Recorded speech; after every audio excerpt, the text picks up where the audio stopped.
दोस्तों नमस्कार। मल्टीप्लायर का काम शुरू करने से पहले मैंने एक किताब पढ़ी थी। 2013 साल था और किताब पब्लिश हुई थी 2010 साल में, जिसमें लिखा था कि हर साल 5000 प्रजातियां नष्ट हो रही है।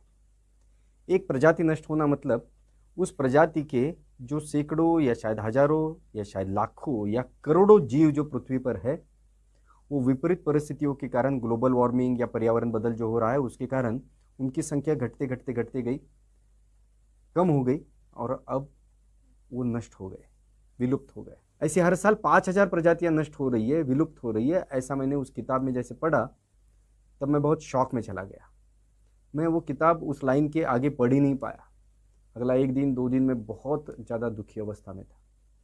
और जैसे इसके पीछे के कारण समझते गए तो उसमें एक बहुत बड़ा कारण रासायनिक खाद और दवाइयाँ जो खेतों में छिड़की जाती है वो ज़मीन में तो पहुंच जाती है, अनाज के माध्यम से हमारे अंदर भी पहुंच जाती है, कैंसर पैदा कर देती है, लेकिन साथ में वो ज़मीन, हवा, जल सभी तरफ पहुंचकर वो विषैली दवाइयाँ पूरा माहौल विषैला बना देती है।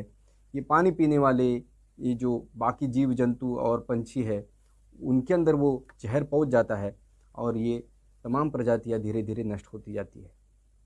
और जब इधर से किसानों की आत्महत्या भी बढ़ गई है क्योंकि खेती अब नुकसान का व्यवसाय बन चुकी है।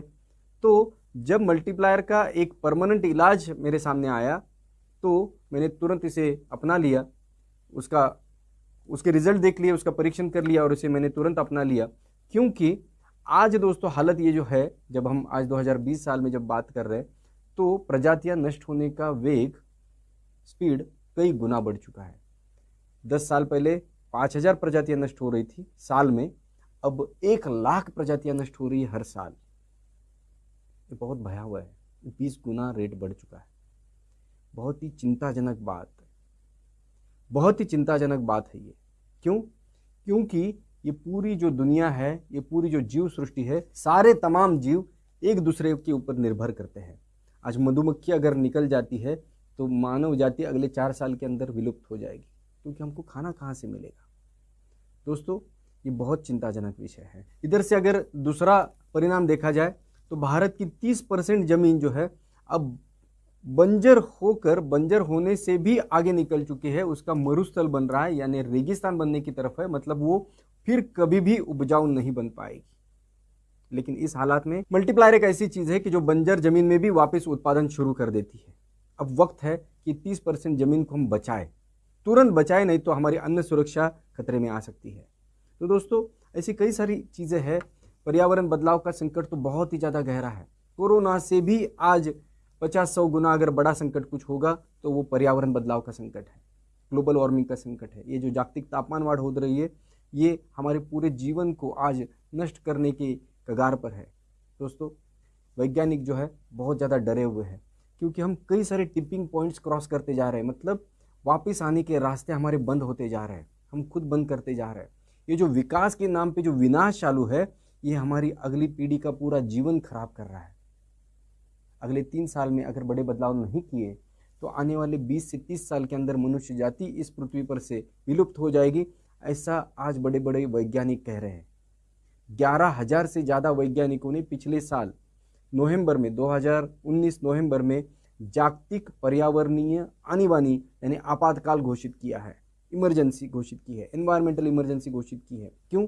क्योंकि आज इतनी ज़्यादा उष्णता, इतनी ज़्यादा ऊष्मा हम निर्माण कर रहे हैं, जैसे कि हर दिन, ध्यान से सुनिए, हर दिन 4 लाख एटम बॉम्ब के विस्फोट, इतनी उष्णता, हीट हम हर दिन पृथ्वी के वातावरण में छोड़ रहे हैं।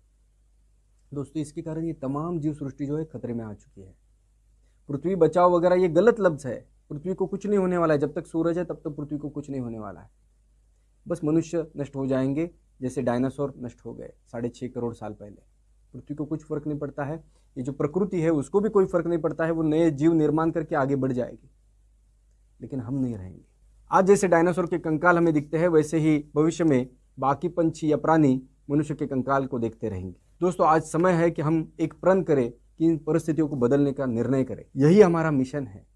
आज मल्टीप्लायर के जरिए पूरे भारत को हम ऑर्गेनिक बना देंगे, सेंद्रीय बना देंगे, प्राकृतिक खेती का बना देंगे। ये हमारा मिशन है।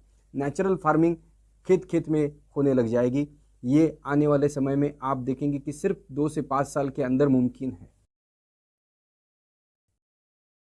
पर्यावरण में हमने इतना असंतुलन पैदा कर दिया है कि दीर्घ अकाल, अतिवृष्टि, बेमौसम बारिश, तूफान या चक्रवात, गर्मी की लहरें, ओले गिरना, बादलों का फटना, महाप्रलय, बाढ़, ऐसी इतनी सारी विपदाएं आने लग गई है और वो बढ़ती जा रही है कि उनकी संख्या भी बढ़ रही है और उनकी तीव्रता भी बढ़ रही है ना। तो इसके कारण हमारा पूरा जीवन जो है आज एक संकट की घड़ी में आ चुका है।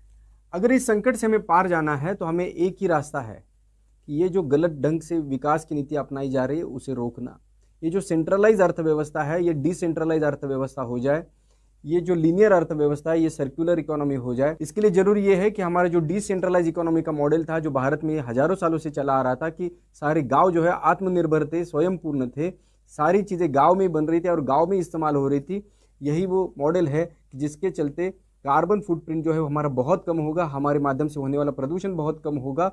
और इसके लिए अगर किसी चीज की जरूरत है वो है फायदे की खेती की जरूरत है, क्योंकि जब तक खेती व्यवसाय फायदे में नहीं आता है तब तक हमारे गांव सक्षम नहीं हो सकते, तब तक हमारे गांव स्वयंपूर्ण नहीं हो सकते, तब तक हमारे गांव की जो नींव है वो मजबूत नहीं हो सकती, तब तक हमारे गांव से लोग शहरों की तरफ भागते ही रहेंगे जब तक खेती फायदे में नहीं आएगी। और जब अगर खेती फायदे में आ जाती है तो फिर हमारा किसान भाई अपनी खेती बाड़ी बेचकर शहरों में ब्रिज के नीचे या झोपड़ियों में रहने के लिए नहीं जाएगा, वो अपने खेत में राजा की माफिक जिएगा, प्रकृति के साथ जिएगा, अच्छे माहौल में जिएगा, अच्छे वातावरण में जिएगा और उसकी अगली पीढ़ियां भी उसका आनंद लेगी। इन खेतों ने हमारी सैकड़ों पीढ़ियों को एक आनंदित जीवन दिया था और वो आने वाली सैकड़ों पीढ़ियों को भी एक बढ़िया और खुशहाल जीवन दे सकते हैं। बस उसके लिए हमारी खेती की व्यवस्था को जो है आमूल चूल उसमें परिवर्तन लाना जरूरी है। खेती को प्राकृतिक बनाना जरूरी है, नेचुरल फार्मिंग जरूरी है। लेकिन नेचुरल फार्मिंग के लिए ले जाने वाला सबसे छोटा शॉर्टकट अगर कुछ होगा तो वो मल्टीप्लायर है। इसलिए मल्टीप्लायर हमें हर किसान तक, हर गांव तक पहुंचाना जरूरी है। यही हमारा मिशन है। जमीन को अधिक उपजाऊ बनाना, प्राकृतिक सिस्टम को खेत में वापस पुनर्स्थापित करना, साथ ही साथ में किसान और भारत भूमि को सक्षम बनाना, ताकतवर बनाना। और इसी दिशा में हम ऑलरेडी पहले भी हम देसी गाय आधारित आदर्श ग्राम व्यवस्था के केंद्रीय गौ विश्वविद्यालय के प्रोजेक्ट पे पहले से ही काम कर रहे थे। और इसलिए जब हम मल्टीप्लायर का हमें एक चिरंतन इलाज दिखा, एक परमानेंट इलाज दिखा, तो इसमें हम कूद पड़े और आज हम पूरे देश में छाते जा रहे हैं, फैलते जा रहे हैं। आप आते हैं तो आपके सहित या आपके बगैर हम तो आगे बढ़ेंगे और हर खेत को, हर गांव को ऑर्गेनिक बना कर रहेंगे। ये हमारा मिशन है। तो दोस्तों चलिए आप भी साथ में आइए और हम मिलकर इकट्ठा आगे बढ़ते हैं। हम बहुत नसीब वाले लोग हैं कि 13 साल जिसका रिसर्च चलता रहा, 370 लोगों के साथ माननीय अमरजीत चौरसिया सर ने अपना बहुत कीमती समय, जीवन और अपनी पूरी ताकत लगा दी जिस खोज में, वो खोज आज लाखों किसानों का जीवन बदल रही है और करोड़ों किसानों का जीवन बदलने की दिशा में आगे बढ़ रही है। बस हमें उस परचम को लेकर आगे बढ़ना है, उस मिशन को लेकर आगे बढ़ना है। अब इस अनूठी खोज को बस हमें किसानों तक पहुंचाना है। देखिए आज तक किसानों को लूटा गया है। आज किसानों को प्रोडक्ट देने वाली कंपनियां बहुत बड़ी हो गई, लेकिन किसान और बद से बदतर हालत में चला गया, आत्महत्या की कगार तक चला गया। खेत बंजर हो गए, खेत की जमीन जो है वो खराब हो गई, मिट्टी जो है खराब हो गई और बंजर होकर अब रेगिस्तान होने की तरफ जा रही है। मतलब इतनी ज़्यादा खराब हो गई। लेकिन अब ये किसानों का खर्चा जो बढ़ता गया और खेतों की उपजाऊ क्षमता जो कम होती गई, इस एक चक्रव्यूह से किसानों को बाहर निकालना है। ये खाद और दवाइयों का चक्रव्यूह जो है किसानों को आज बर्बाद करता चला जा रहा है। इससे किसानों को मुक्त किया जा सकता है। ये आज मल्टीप्लायर ने सब तरफ प्रूव कर दिया है, साबित कर दिया है। तो दोस्तों हमें हर गांव, हर तहसील तक पहुंचना है, हर किसान तक पहुंचना है, हर खेत तक पहुंचना है। यही हमारा मिशन है। ये काम करके आप आने वाली पीढ़ियों के महान हीरो बन जाएंगे या फिर अगली और आखिरी पीढ़ी के सबसे बड़े विलन बन जाएंगे। दोस्तों चलिए हाथ में हाथ थमाकर एक नया इतिहास रचाते हैं। ऑर्गेनिक भारत का मिशन जो है इसे कामयाब बनाते हैं। जय हिंद, जय भारत, जय वसुंधरा। धन्यवाद।